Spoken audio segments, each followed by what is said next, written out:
ठीक है, तो पांचवा चैप्टर है। चैप्टर का नाम है भू-आकृतियां। इकाई 3 है खनिज और शैल। खनिज और शैल देखेंगे।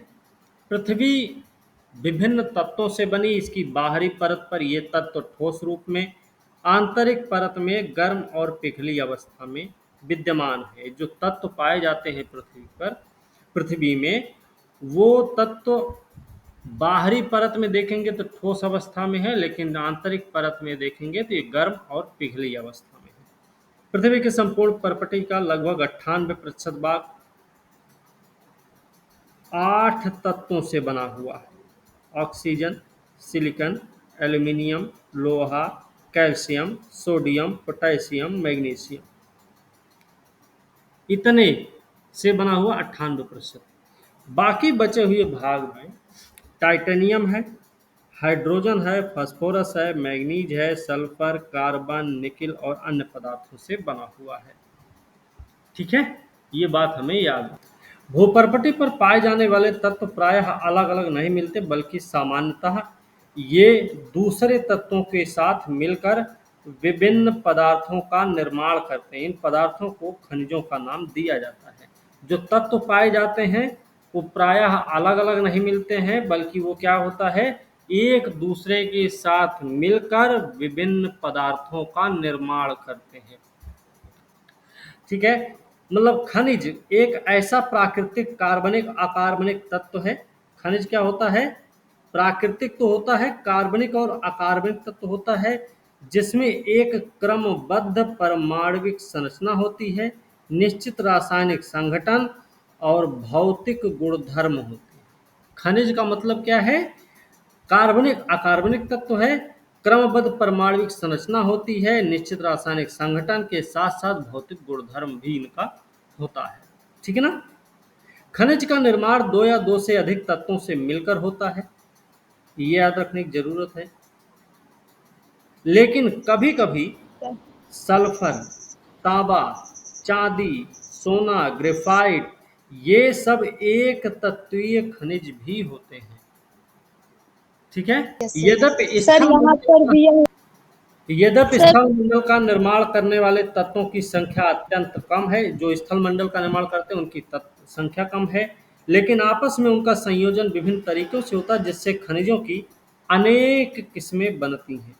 भूपर्पटी पर कम से कम 2000 प्रकार के खनिजों को पहचाना गया, उनको नाम भी दिया गया, लेकिन इनमें से सामान्यतः उपलब्ध लगभग सभी पदार्थ 6 प्रमुख खनिज समूहों से संबंधित होते हैं, जिनको शैलों का निर्माण करने वाले प्रमुख खनिज माना गया है। ठीक है ना। वैसे 2000 प्रकार के, लेकिन जो अभी तक हमें उपलब्ध है वो करीब 6 प्रमुख खनिज समूहों में बटे हुए, 6 प्रमुख खनिज समूहों से संबंधित हैं, जिनको शैलों का निर्माण करने वाले प्रमुख खनिज माना जाता है। भौतिक विशेषताओं स्वभाव के आधार पर प्रमुख खनिजों की संक्षिप्त जानकारी यहाँ पर दी गई है। ठीक है ना। भौतिक विशेषता जैसे क्रिस्टल। क्रिस्टल का बाहरी रूप अणुओं की आंतरिक व्यवस्था द्वारा तय होती है। जो क्रिस्टल का बाहरी रूप होता है अणुओं की आंतरिक व्यवस्था द्वारा तय होती है। वो घनाकार हो सकता है, अष्टभुजाकार भी हो सकता है, खटभुजाकार, प्रिज्म। ठीक है ना, याद रखना। एक होता है विदलन। विदलन क्या, सापेक्षिक रूप से समतल सतह बनाने के लिए निश्चित दिशा में टूटने की प्रवृत्ति। सापेक्षिक रूप से समतल सतह बनाने के लिए, तो सापेक्षिक रूप से समतल सतह बनाने के लिए निश्चित दिशा में जो टूटने की प्रवृत्ति होती है उसी को कहा जाता है विदलन।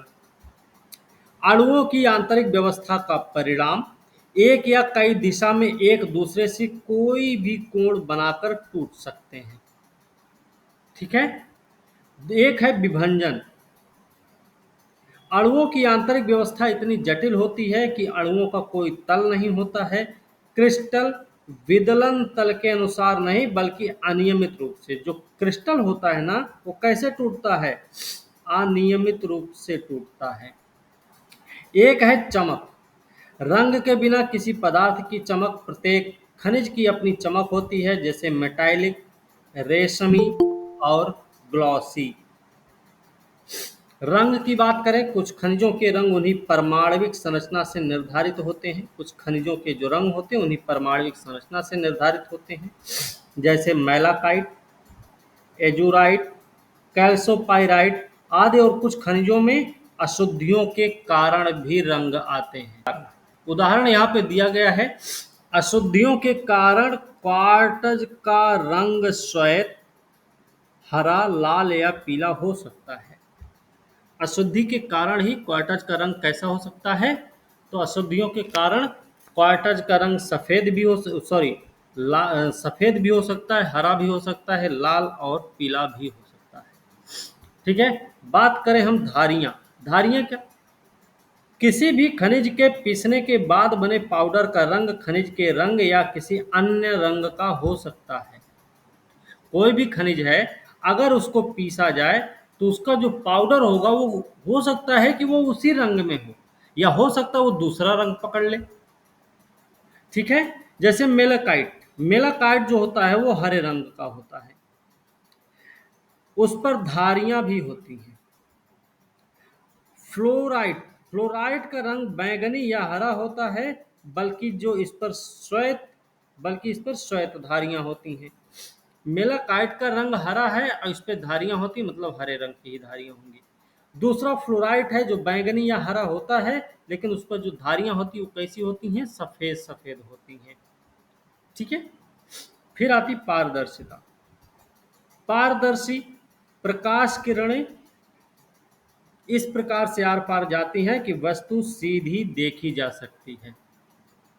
पारभासी, पारदर्शी में क्या होता है कि प्रकाश किरणें जो होती हैं वो जब आर पार होती है ना, तो उसमें आर वस्तु पार देखी जा सकती आर पार जो होती है प्रकाश किरणें, तो उसमें वस्तु को सीधा सीधा देखा जा सकता है। एक होता है पारभासी। प्रकाश किरणें आर पार तो हो जाती हैं, लेकिन उनके विसरित हो जाने के कारण वस्तु देखी नहीं जा सकती। ये पारभासी होता है। ये फिर आता अपारदर्शी। प्रकाश किरणें तनिक भी आर पार नहीं जाती हैं। संरचना, प्रत्येक क्रिस्टल की विशेष व्यवस्था, महीन, मध्यम, खुरदुरे पिसे हुए, तंतुयुक्त, पृथक करने योग्य, अपसारी, विकिरणकारी। जो क्रिस्टल की विशेषता होती है वो महीन भी होता, मध्यम भी होता है, खुरदुरा पिसा हुआ भी होता, तंतुयुक्त, पृथक करने योग्य भी होता, अपसारी और विकिरणकारी भी होता है। कठोरता के मामले में बात करें तो सापेक्षिक प्रतिरोध का चिन्हित होना। सापेक्षिक प्रतिरोध का चिन्हित होना 10 चुने हुए खनिजों में से 10 तक की श्रेणी में कठोरता मापना। ये जो 10 चुने हुए खनिज हैं इसमें आएगा talc, gypsum, calcite, fluorite, apatite, feldspar, quartz, topaz, corundum, हीरा। ये 10 ऐसे खनिज तत्व हैं ये ऐसे खनिज तत्व हैं जिनके माप जिनके कठोरता का मापन हम कर सकते हैं, है ना? सबसे ज्यादा कठोर क्या होगा इनमें से? और इनमें सबसे ज्यादा कठोर कौन होगा? हीरा, तो हीरा होगा। इस तुलना में नाखून 2.5 है और कांच या चाकू की नोक 5.5 है। फिर बात मतलब सर वो होता है। आपेक्षिक भार दी कहाँ गई दिया हुआ है वस्तु सर? आपेक्षिक भार दी गई वस्तु का भार और बराबर आयतन के पानी के भार का अनुपात। आपेक्षिक भार का मतलब है जो दी गई वस्तु का भार है और बराबर आयतन के पानी के भार का अनुपात जो होता है वो आपेक्षिक भार है। हवा और पानी में वस्तु का भार लेकर इन दोनों के अंतर से हवा में लिए गए भार से भाग देंगे तो ये हमें आपेक्षिक भार प्राप्त हो जाता है। ठीक है। चाहे आप ये बोल दो, चाहे फिर आप ये वाला चीज बोल दो। बात क्लियर? पृथ्वी के आंतरिक भाग में पाया जाने वाला मैग्मा ही सभी खनिजों का मूल स्रोत है। पृथ्वी के आंतरिक भाग में जो मैग्मा पाया जाता है वही सभी खनिजों का मूल स्रोत है। इस मैग्मा के ठंडे होने पर खनिजों के क्रिस्टल बनने लगते हैं। जब मैग्मा ठंडा होता है तो क्रिस्टल बनता है, और इस प्रक्रिया में जैसे जैसे मैग्मा ठंडा होकर ठोस शैल बनता है, खनिजों की क्रमबद्ध श्रृंखला का निर्माण होने लगता है। सर मेरे में नहीं लिखा हुआ है फिर ठीक है, से। मैं ढूंढ रही थी, मिल ही मतलब नहीं रहा देखिए, था। मैग्मा ठंडा होकर, जब मैग्मा ठंडा होता है तो खनिजों का क्रिस्टल बनता है। जैसे जैसे मैग्मा ठंडा होता रहता है, वैसे वैसे खनिजों की एक क्रमबद्ध श्रृंखला भी तैयार होती रहती है। एक कप चाय में पड़ी हुई पपड़ी को देखा होगा आपने, क्या बोलते हैं उसको, चाय में जो लेयर बनती है उसको आपने देखा होगा कैसे होता है वो, है ना।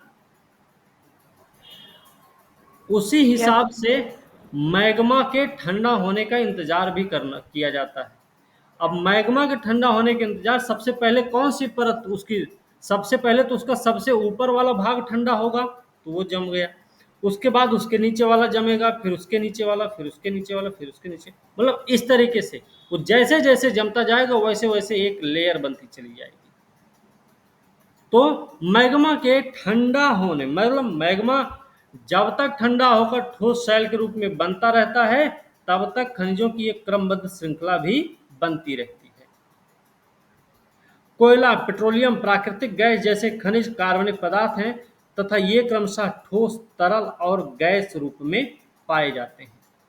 कोयला है, पेट्रोलियम और प्राकृतिक गैस है। धात्विक खनिजों की बात करें, इनमें धातु तत्व होते हैं, इनको तीन प्रकारों में बांटते हैं। एक होता है बहुमूल्य धातु, सोना, चांदी, प्लेटिनम।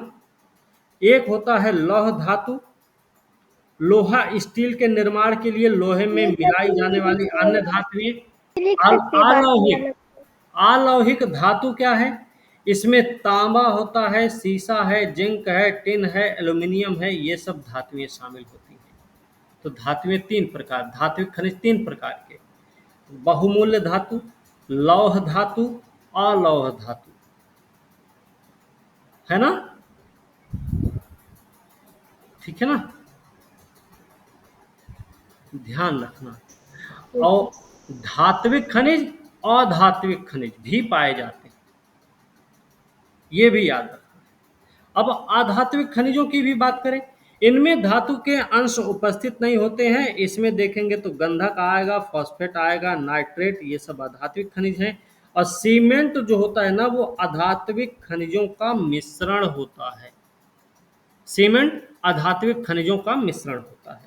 शैलों की बात करें, पृथ्वी की परपटी शैल से बनी है। शैल का निर्माण एक या एक से अधिक खनिजों के से मिलकर होता है। शैल कठोर या नरम विभिन्न रंगों की हो सकती है। शैल कैसी हो सकती है, कठोर भी हो सकती है, नरम भी हो सकती है, अलग अलग रंग की भी हो सकती है। इसमें ग्रेनाइट है, कठोर, शैल खड़ी नरम होती है। ग्रेनाइट कैसा है, कठोर है। शैल खड़ी कैसी है, नरम है। गैब्रो काला और क्वार्टजाइट दुधिया श्वेत हो सकता है। गैब्रो कैसा होता है, काला होता है, और क्वार्टजाइट कैसा होता है, दुधिया होता है, दुधिया श्वेत। शैलों में खनिज घटकों का कोई निश्चित संगठन संगठन नहीं होता है। शैलों में क्या नहीं होता, खनिज घटकों का कोई निश्चित संगठन नहीं होता है।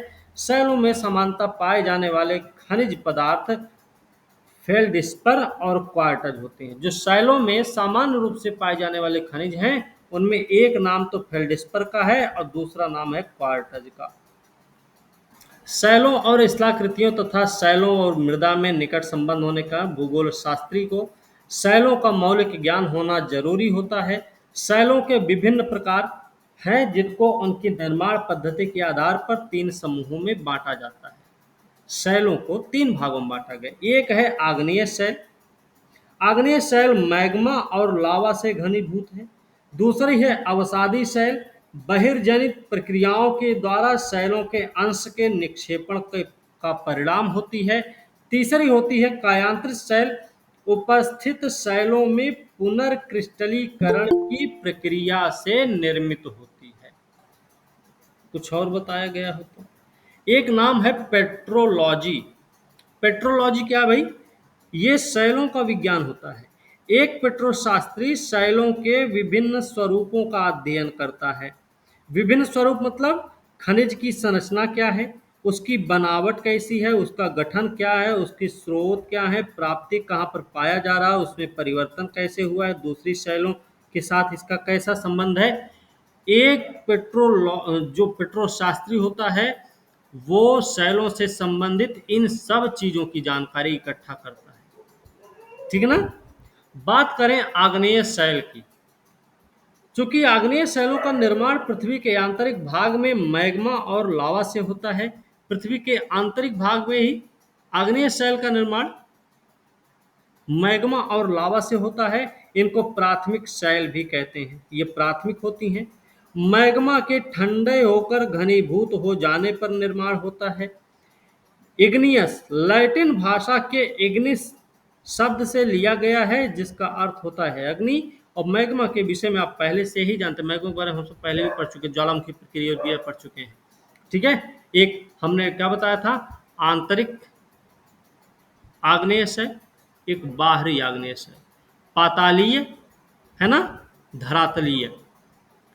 यस। पातालीय का मतलब जैसे भाई लावा का उद्गार हो रहा है ना, अब वो किसी दरार से होकर निकल रहा, कहीं किसी और रास्ते से निकल रहा है, पता चला लावा तो बाहर आया है, लेकिन कुछ मैग्मा ऐसे भी हैं जो उन दरारों में ही रह गए, जो दरारों में रहकर ठंडा हो गए, वो पातालीय शैलें हैं, वो पातालीय आग्नेय शैलें हैं।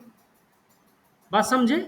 आंतरिक आग्नेय शैलें हैं, सिल, डाइक जैसा उदाहरण भी दिए थे, उसमें पढ़े भी थे हम लोग, है ना, वो सारी चीजें। सर मैग्मा हाँ। बनता कैसे? मैग्मा के विषय में आप पहले ही जानते हैं, जब अपनी ऊपरगामी गति में मैग्मा ठंडा होकर ठोस बन जाता है तो ये आग्नेय शैल कहलाता है। मैग्मा ठंडा होकर ठोस बनेगा, आग्नेय शैल। ठंडा और ठोस बनने की प्रक्रिया पृथ्वी की परपटी और पृथ्वी की सतह पर हो सकती है। आग्नेय शैलों का वर्गीकरण इनकी बनावट के आधार पर किया गया है। आग्नेय शैलों का भी वर्गीकरण किया गया है, वो भी इनकी बनावट के आधार पर। कैसे? इनकी बनावट, इसके कणों के आकार, जो इनकी बनावट है उसमें कणों के आकार को, उनकी व्यवस्था या पदार्थ की भौतिक अवस्था पर निर्भर करती है। जो आग्नेय शैलों के बनावट है वो उनके कणों के आकार, उनकी व्यवस्था या फिर बोले पदार्थ की भौतिक अवस्था पर विद्यमान निर्भर करती है।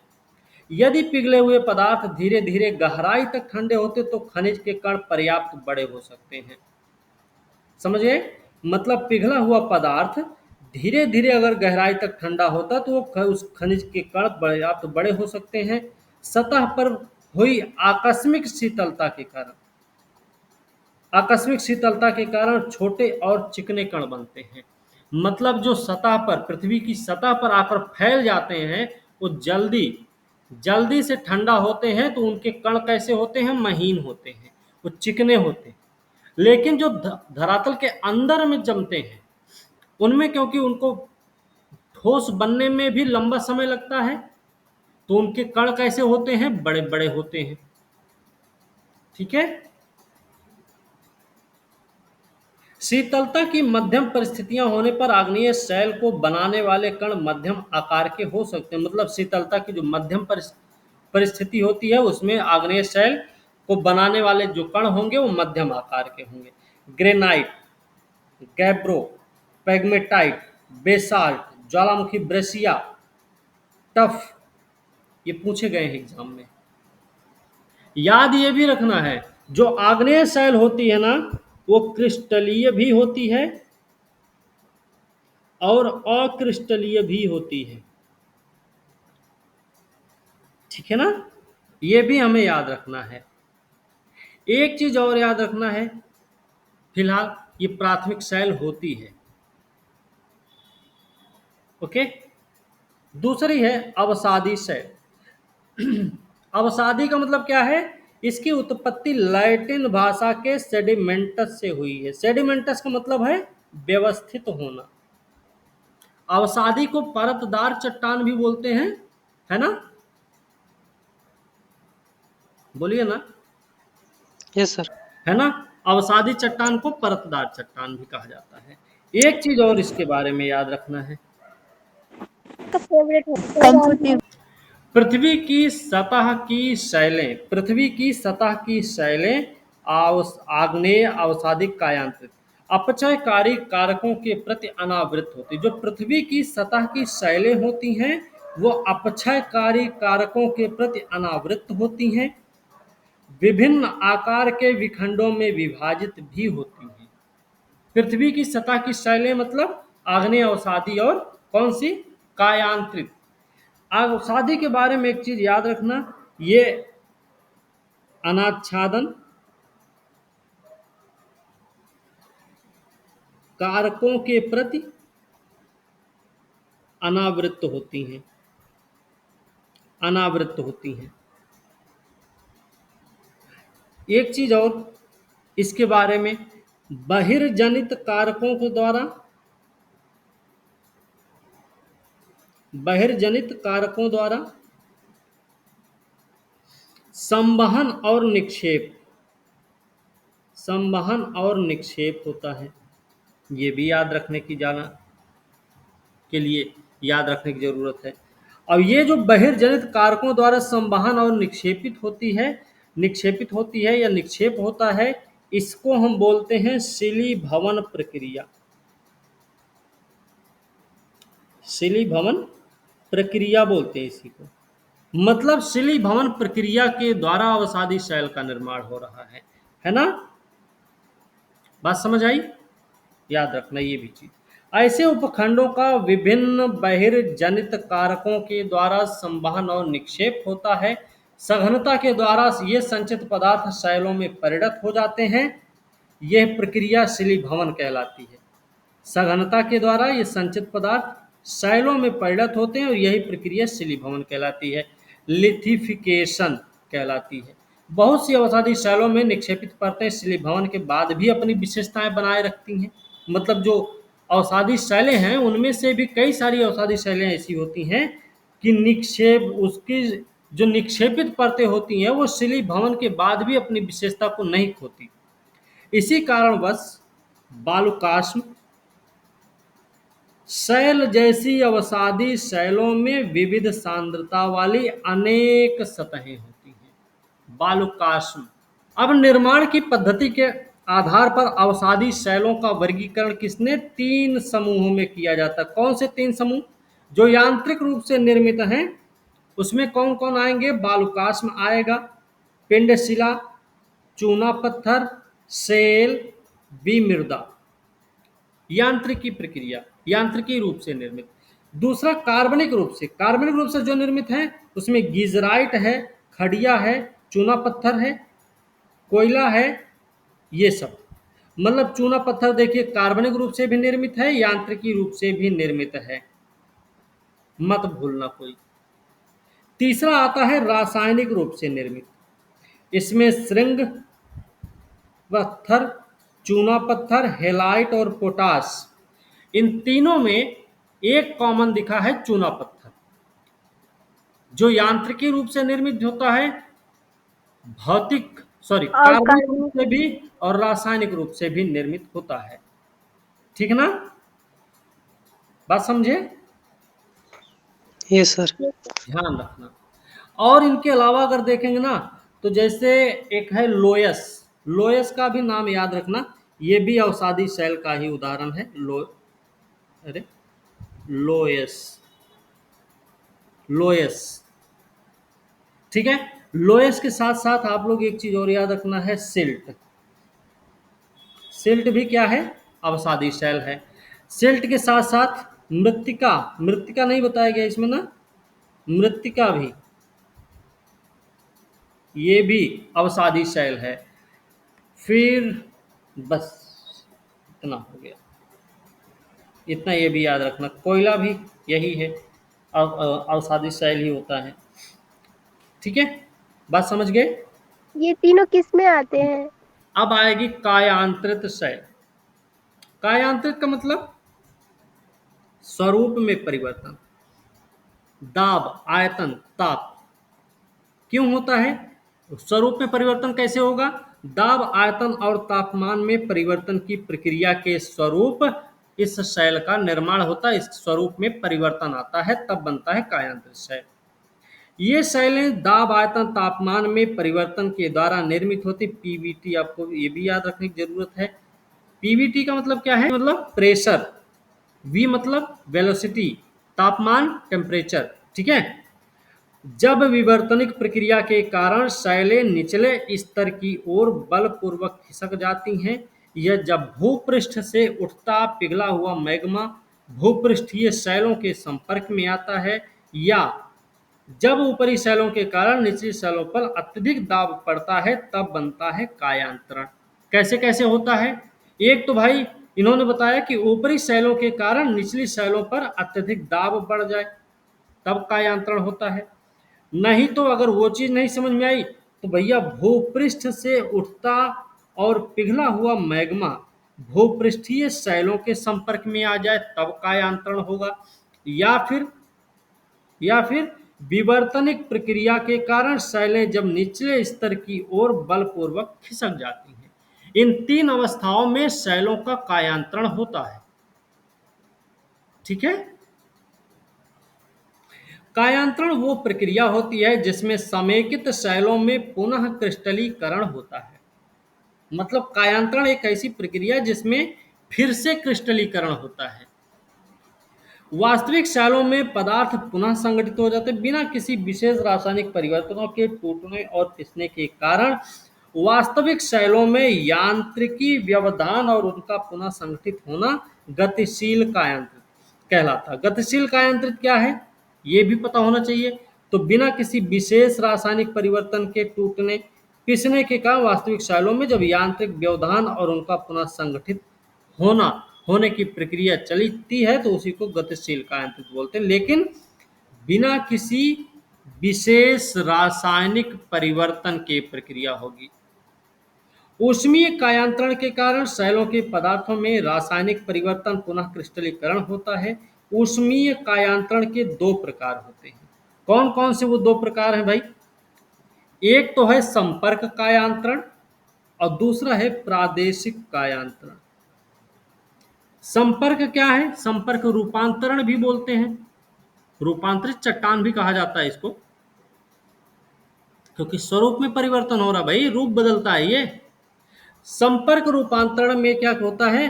शैलें गर्म होती हैं, ऊपर आते मैग्मा लावा के संपर्क में आ जाती हैं, उच्च तापमान में शैल के पदार्थों का फिर से क्रिस्टलीकरण हो जाता है। अब अक्सर शैलों में मैग्मा या लावा के योग से नए पदार्थ उत्पन्न हो जाते हैं। मतलब संपर्क रूपांतरण का मतलब है किसी का किसी के साथ संपर्क होता है, उसकी वजह से, संपर्क की वजह से क्या होता है, फिर कुछ नया चीज बन जाता है। यहां पर यही चीज है, बस थोड़ा सा टेक्निकल है। टेक्निकल क्या है इसमें? ऊपर जब संपर्क रूपांतरण में शैलें क्या होती हैं? गर्म और ऊपर आते हुए मैग्मा तथा लावा के संपर्क में आती हैं। शैल है, ऊपर आता मैग्मा या लावा जो है उसके संपर्क में जब वो शैल आ जाए, उच्च तापमान, क्योंकि तापमान तो है, रहेगा ही रहेगा क्योंकि मैग्मा है, अच्छा खासा टेम्परेचर है। उच्च तापमान में शैल के पदार्थों का फिर से क्रिस्टलीकरण हो जाए, वो संपर्क रूपांतरण है, ठीक है। प्रादेशिक रूपांतरण क्या है फिर? प्रादेशिक रूपांतरण में उच्च तापमान अथवा दबाव या फिर दोनों कारण से शैलों में विवर्तनिक दबाव के कारण विकृतियां होती हैं, जिससे शैलों में फिर से कायांतरण हो जाता है, क्रिस्टलीकरण हो जाता है ना।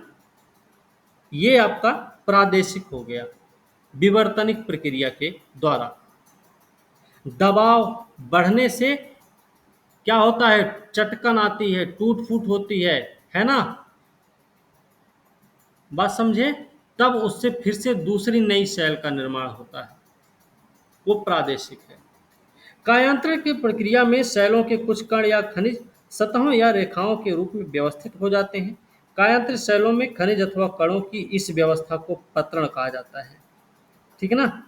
मतलब कायांतरण की प्रक्रिया में शैलों के कुछ कण या खनिज सतह या रेखाओं के रूप में जब व्यवस्थित होते हैं उसी को हम पत्रण कहते हैं। पत्रण क्या है?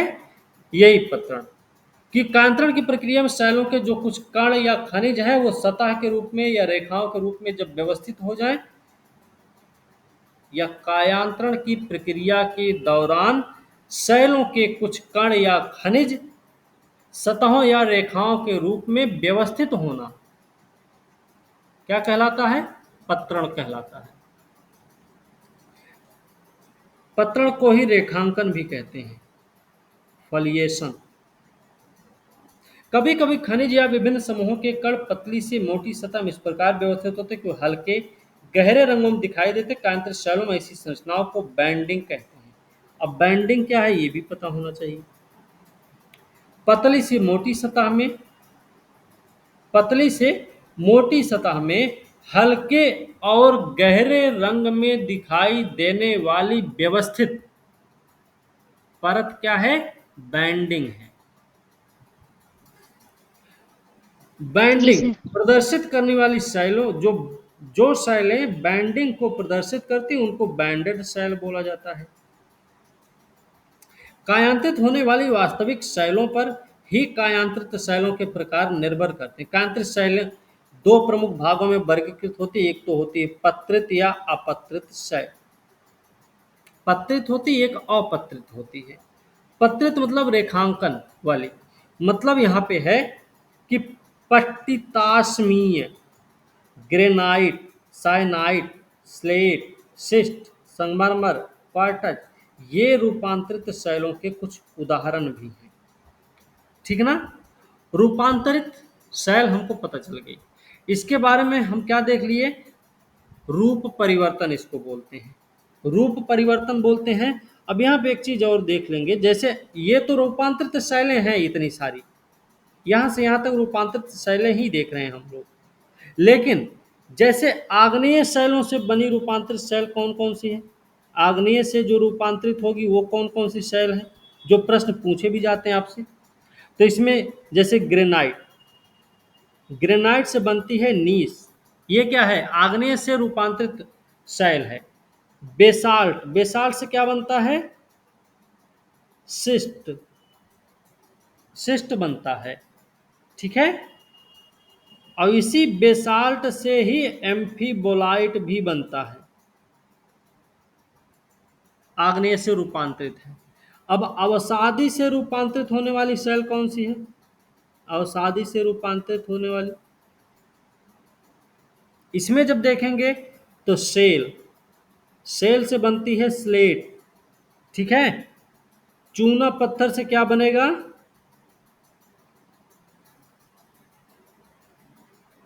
ठीक है, संगमरमर, चाक और डोलोमाइट। चाक और डोलोमाइट से क्या बनता है? संगमरमर बनता है। फिर और बालुका पत्थर, बालुका पत्थर से क्या बनता है भाई? बालुका पत्थर से बनता है क्वार्टजाइट। ठीक है। अब रूपांतरित से भी रूपांतरित होती है। रूपांतरित से रूपांतरित शैल कौन सी होगी ये भी पता होना चाहिए। इसमें देखेंगे तो एक आती है स्लेट, ये स्लेट रूपांतरित है ना। तो स्लेट से क्या बनेगा? स्लेट से बनेगा फाइलाइट, हाईलाइट, हाईलाइट बनेगा। हाईलाइट से फिर क्या बनेगा? हाईलाइट से बनेगा सिस्ट। सिस्ट कहाँ बना है? सिस्ट यहां बना बेसाल्ट से। फिर गैब्रो, गैब्रो से क्या बनता है? तो सरपेंटाइन। ठीक है। शैली चक्र, शैली अपने मूल रूप में अधिक समय तक नहीं रहती बल्कि इनमें परिवर्तन होते रहते हैं। शैली चक्र एक सतत प्रक्रिया होती है, याद रखने चाहिए, जिसमें पुरानी शैलें परिवर्तित होकर नया रूप ले लेती हैं। कायांतरित भी बदलेगी, फिर से वही हाल होगा, फिर से वही प्रक्रिया चलेगी, फिर से बनेगी, फिर से शुरुआत हो जाएगी।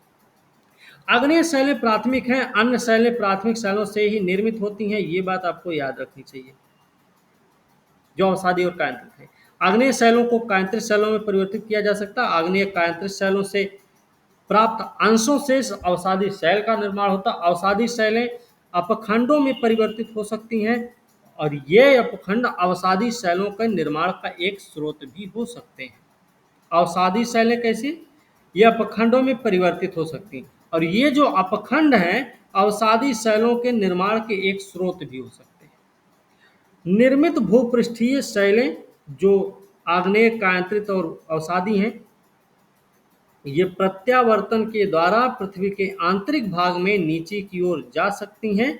मतलब भूपृष्ठीय पत्रक के आंशिक या पूर्ण भाग संस्करण पत्रक प्लेट कन्वर्जेंस की बात कर रहे हैं, अभिसरण प्रक्रिया की बात बोल रहे हैं यहाँ पे सर के क्षेत्र में। प्रत्यावर्तन क्या होता है?